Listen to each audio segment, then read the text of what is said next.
Anti Zina, wai a maganan yankan yarinya kuma. Kewa yake miki maganan yanka. Mutumin da abincin da za a saka a baki ma na baki ya gagara fitar kunya. Ce dai harka ta talauci ta tsiya Kuma ba ta so a faɗa ba.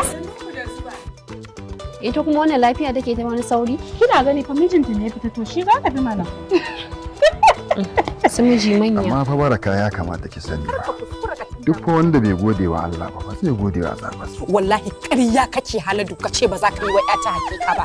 Ban taba ganin bushashshiyar haihuwa irin wannan haihuwa ba. Haihuwa sai ka ce haihuwa kare. Kin ga baraka da Allah da ka da Allah. Amma dai kun sun Ke ma kin san ba haka na auro ki ba. Ni ce na kwashe maka arzikin kake nufi? Wai daga fita ta yanzu nan fa wai in siyo rago dusar awara na zo na tarar ba rago ya ce dauke ni. Ai kwabri yayi kama da mutum. Wa ya sa da ke ƴar iya? Da ke ake yi? haba ni da na sani ma da buhu zan zo dan sassace wasu abubuwan wallahi. Yau idan na bar Haladu a garin nan ya sake Allah ya tsina masifa.